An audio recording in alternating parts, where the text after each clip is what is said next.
Muy buenas noches amigos y amigas, bienvenidos una vez más a su programa CESAN TV, aquí a través del canal de gobierno, todos los martes a las 9:30 de la noche. Mi nombre es Grisel Caravantes, un gusto acompañarles y recuerden que pueden seguirnos a través de las redes sociales y la página web www.cesan.gov.gt y www.cinsan.gov.gt para conocer todas las acciones que se llevan a cabo en nuestro país como parte de la seguridad alimentaria y nutricional.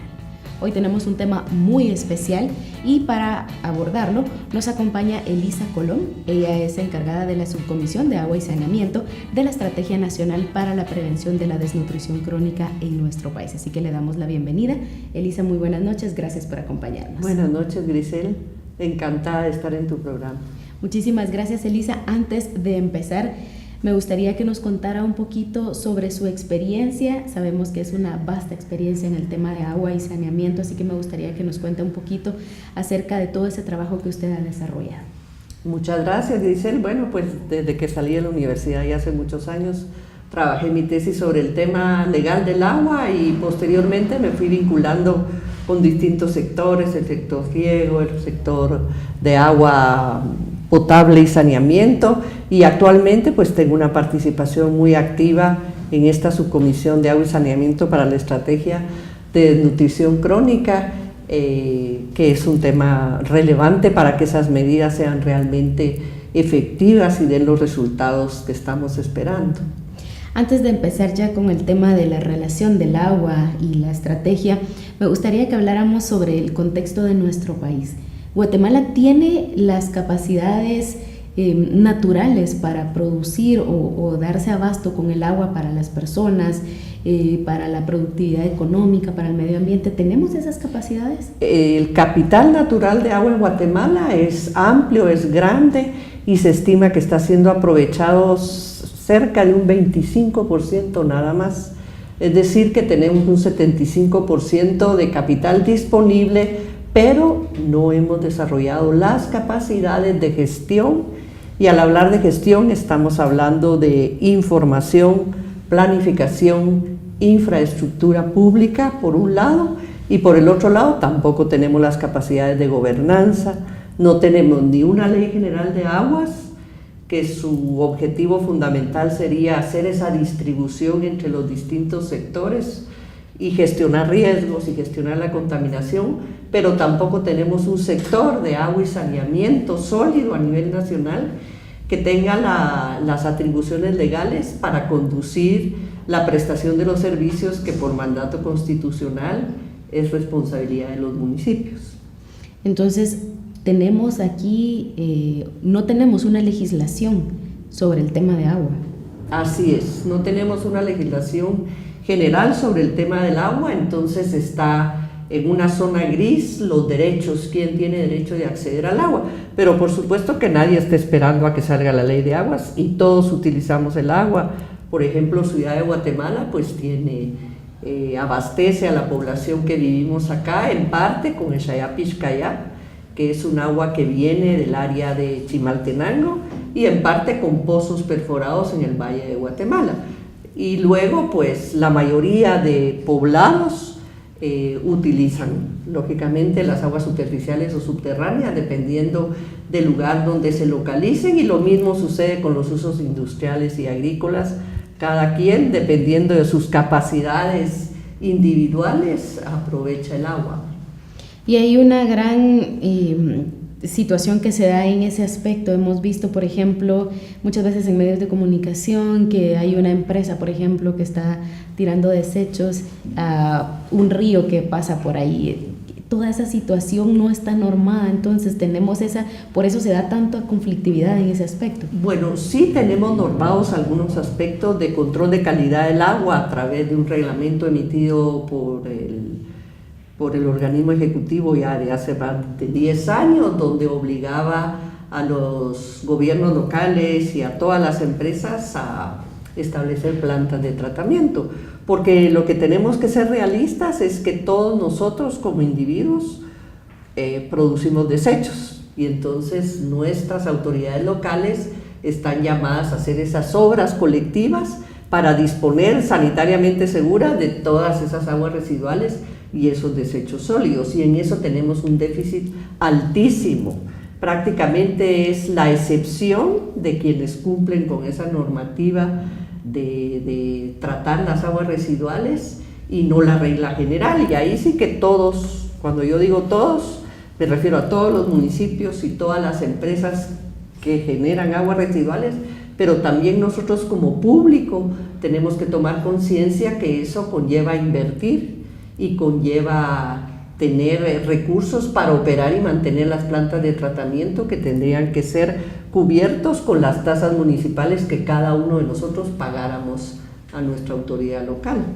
Sí, realmente el tema es complicado, bastante amplio, ¿verdad? Y requiere de la participación de todos como muchos de los temas, pero hoy nos vamos a enfocar en la relación que tiene el agua o la calidad del agua con la seguridad alimentaria, porque es uno de los ejes de la estrategia de prevención de la desnutrición crónica. ¿Qué relación tan estrecha existe? Es una relación completamente directa, porque nosotros como seres, como especies animales, los seres humanos somos un 80% agua, es decir, no podríamos dejar de beber agua, podemos dejar de comer por unos días, pero dejar de beber agua en 3 o 4 días moriríamos por la falta de agua. Digamos, desde esa perspectiva, para comenzar, no existiríamos si no consumiéramos agua. Y luego el agua alimento, aunque mucha gente cuestiona que el agua no es alimento, pero el agua finalmente es alimento porque hace posible todas nuestras funciones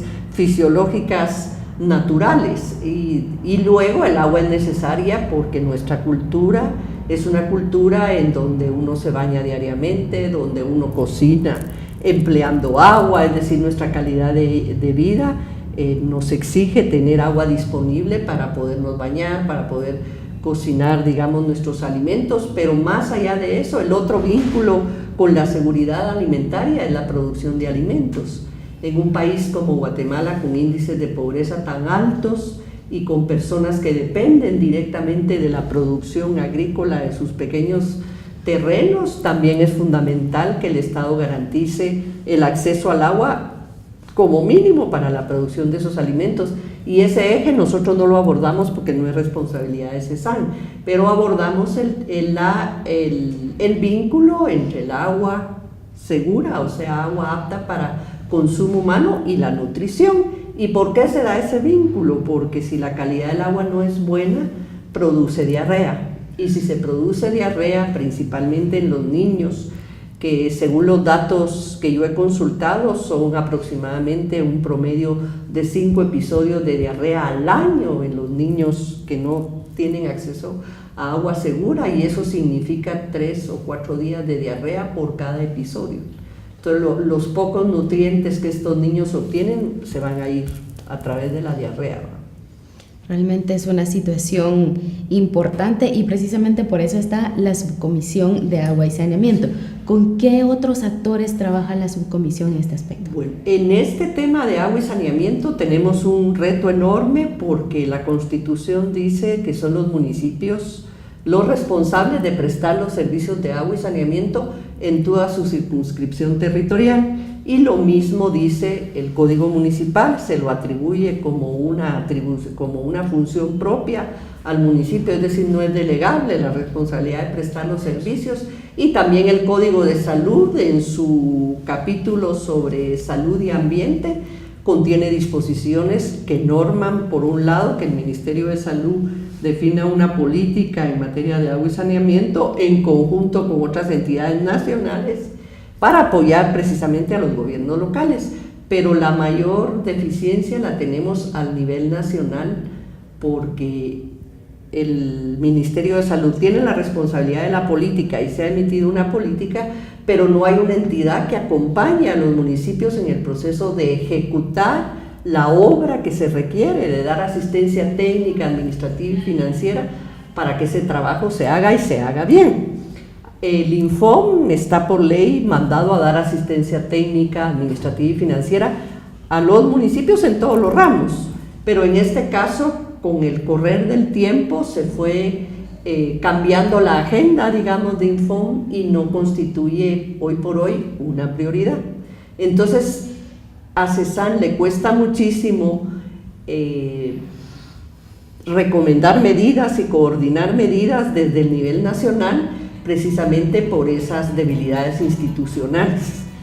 Ese es uno de los grandes retos. Y entonces, ¿cómo llegamos hasta los sujetos de la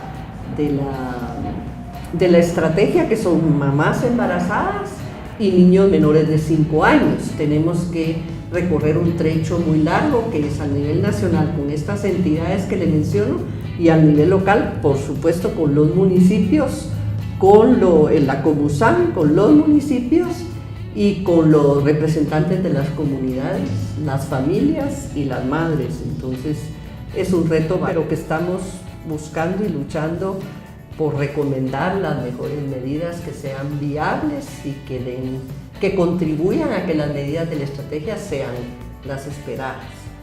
Una tarea bastante ardua, definitivamente, el poder lograr a veces esos cambios de comportamiento que tenemos. Es un poquito complicado, ¿no? Sí. Pero vamos en ese proceso de poder modificar para dar cumplimiento a todas las metas que se tienen planteadas como parte de la estrategia. Así es. Elisa, vamos a seguir conversando, pero vamos a ir a un corte. Recuerden, amigos, mientras vamos al corte, ustedes pueden visitar nuestras redes sociales. Nos encuentran en Facebook, también nuestro canal de YouTube, CESAN GT, donde pueden encontrar este y más productos en video que pueden ser muy útiles para ustedes. Así que vamos al corte y ya volvemos. Haga clic con nosotros. Búsquenos en YouTube como CESAN GT. Toda la información generada a través del Sistema Nacional de Seguridad Alimentaria y Nutricional la puede encontrar en www.sinsan.gov.gt y www.cesan.gov.gt. Bien, amigos, estamos nuevamente de regreso en su programa CESAN TV. Recuerden, todos los martes a las 9:30 de la noche, a través de Canal de Gobierno, ustedes pueden observar este programa. Hoy tenemos un tema súper importante. Estamos hablando sobre el agua y cómo este tema forma parte de la Estrategia Nacional de Prevención para la Desnutrición Crónica en nuestro país. Así que nos acompaña Elisa Colom. Ella es experta en el tema de agua y saneamiento. Desde hace muchos años trabaja en este aspecto y ahora es encargada de la Subcomisión de Agua y Saneamiento de la Estrategia Nacional de Prevención de la Desnutrición Crónica por parte de CESAN. Así que seguimos conversando. Elisa, antes del corte hablábamos sobre los grandes retos que tiene realmente CESAN y todas las instituciones que trabajan en el tema de agua y saneamiento. Y me gustaría saber si existen datos o cifras sobre la distribución que tenemos de agua aquí en el país. Bueno, existen datos de carácter general en términos de disponibilidad y se habla de 97.000 millones de metros cúbicos, que si los distribuyéramos entre los 15 millones tendríamos cada uno de nosotros una disponibilidad superior a los 6.000 metros cúbicos anuales, y que conforme a ONU Agua está muy por encima de lo que se conoce como estrés hídrico, que son 1.700 metros cúbicos, menos de 1.700 metros cúbicos, y muy por encima de lo que ONU Agua considera escasez del agua, que son 1.000 metros cúbicos. Pero si tú le dices eso a alguien de un asentamiento o inclusive de alguna colonia, se enoja contigo porque dice: yo no tengo agua en mi casa. Entonces ahí el tema es un tema de falta de capacidades de gestión de parte del Estado, como mencionaba yo, de fortalecer nuestros sistemas de información a cargo de INSIGUME para que puedan medir 365 días al año, 24 horas, todas las fuentes de agua, de planificación, porque el agua es un elemento de un ciclo natural que circula permanentemente. No es suficiente con que tú y yo hagamos un buen trabajo, sino que necesitamos en conjunto definir esos esfuerzos. Entonces esa gran cantidad de agua y ese 25% que yo te mencionaba que se utiliza, se distribuye en Guatemala como se distribuye en la mayoría de países. El 15%, 13%, 18% se va al uso doméstico. El 40, 45, 50% se va al uso agrícola. Y el minero, por ejemplo, es menos del 0.50. Lo que sucede es que localmente el uso del agua para minería es muy intenso y provoca problemas de contaminación en las fuentes de agua y en los terrenos demasiado severos. Entonces, sí es necesario manejar esos porcentajes, esas relaciones, porque en mi opinión, al haber tanta agua disponible, si tuviéramos esas capacidades, conforme las vayamos desarrollando, se van a ir disminuyendo los conflictos, pero entonces es muy fácil cuando tú llegas a un lugar de un poblado que no tiene agua, decir, la finca tal se llevó todo el río y me quedé sin agua. Y en parte puede ser cierto, pero yo creo que en general se debe a que nuestros gobiernos locales y nuestro gobierno nacional no tienen esas capacidades para hacer útil esa agua y cumplir con sus mandatos legales, en este caso de abastecer de agua y saneamiento a todas las comunidades. Claro, y sin ir muy lejos, hemos visto en muchos medios de comunicación también noticias donde colonias privadas en los alrededores de la ciudad capital tienen problemas porque ellos mismos cavan sus pozos, pero al parecer son muy superficiales o la excavación realmente no fue tan exitosa y resulta que las personas tienen problemas con el agua. Entonces no hay que irnos hasta el interior, a una comunidad muy lejos acá, para ver esos problemas, ¿verdad? Y pues ahí hace falta, en mi opinión, ejercicio de autoridad municipal, porque siendo ella la responsable de la prestación, debiera de tener un control sobre todas esas explotaciones, un control no para vigilar, un control para garantizar que puede haber abasto a través de esos pozos, porque también sucede y muchas personas le consultan a uno que nosotras vivimos en una colonia y aparece una tercera colonia y perfora otro pozo y nos seca nuestro pozo. Y no hay poder de Dios que obligue a la otra persona a hacer un manejo conjunto, por ejemplo. Yo no sé si hay casos en que se ha logrado un acuerdo privado entre la gente y decir, bueno, en vez de pelearnos, compartamos esta agua y resolvamos el problema para todos, que es lo que el gobierno central y los gobiernos locales deberían de hacer, y deberían de hacerlo ya, porque el no tener agua en la casa todos los días es una tragedia. Es una situación terrible, sí. Y aparte de estas acciones también tenemos fuerzas que van un poquito más allá de nuestras manos, la variabilidad climática, el cambio climático. ¿Cómo afectan estos temas, de todos estos cambios que estamos viendo ahora con los que tenemos que lidiar, que no conocíamos hace algunos años? ¿Cómo han afectado en la distribución del agua? Bueno, han afectado notablemente porque el régimen de lluvias se ha modificado rotundamente. Cuando yo era pequeña, que no te voy a decir qué años eran esos, nosotros usábamos botas, capa, gorra desde el 1-2 de mayo hasta como el 1-2 de noviembre, y había 2 canículas que las esperábamos pero ilusionadísimos, y era la de San Juan en junio y otra en agosto, pero ya el resto del año llovía prácticamente todas las tardes en Ciudad de Guatemala, todas las tardes llovía. Y ahora pues eso es empírico lo que te estoy diciendo, pero sí, la variabilidad climática y el cambio climático, según los expertos y los informes de UNESCO sobre el estado del agua en el mundo, los informes del Foro Económico Mundial, los informes de autoridades que manejan la economía de las grandes potencias como Estados Unidos, el Reino Unido, México, Israel, hablan de un impacto sobre el ciclo del agua muy grande,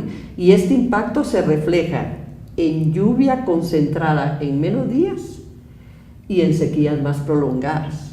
Entonces, esa historia de que tenemos mucha agua, pero que no tenemos capacidades para gestionarla, se vuelve dramática, porque además están los efectos del cambio climático. Entonces sí, para un país como Guatemala es urgente que sus autoridades políticas tomen cartas en el asunto y le den a los distintos sectores de la población las atribuciones legales que nos permitan hacer que ese recurso juegue a favor de nuestro desarrollo, en vez de que se convierta en una fuente de conflicto.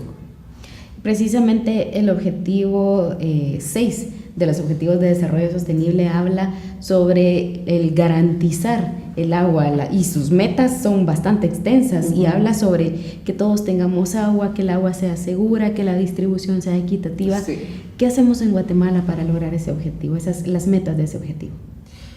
Bueno, lo que más se hace, a pesar de lo que te estoy comentando, es en el tema de agua y saneamiento. Es donde más intervención del Estado hay, donde hay una inversión que puede considerarse significativa a través del situado constitucional que se da para los consejos de desarrollo y para las municipalidades. Es donde actualmente se está trabajando más.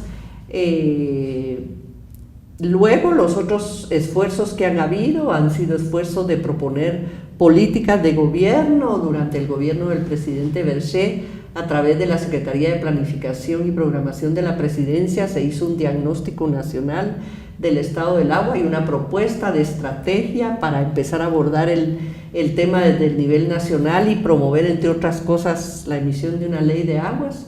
Luego se continuó con el gobierno del presidente Colom, se retomaron esos esfuerzos, se organizó el Gabinete Específico del Agua y se planteó una política nacional del agua que tenía 4 ejes estratégicos, entre ellos, por supuesto, el agua para consumo humano, el agua para el desarrollo humano, pero también el agua para la productividad, la gestión de riesgos. Tú me comentabas que tienes experiencia en el tema de gestión de riesgos. El agua es tan bondadosa y nos satisface tantas necesidades, pero también tiene una capacidad destructiva enorme. Entonces también ese era otro eje de la Política Nacional del Agua, un eje de conservación, cómo recuperamos las condiciones naturales de nuestras fuentes de agua y de nuestras fuentes de agua en las cuencas y su relación con el suelo, el bosque, para precisamente abundar esas aguas y protegerlas y saberlas gestionar para laminar esa energía destructiva del agua cuando eso ocurra.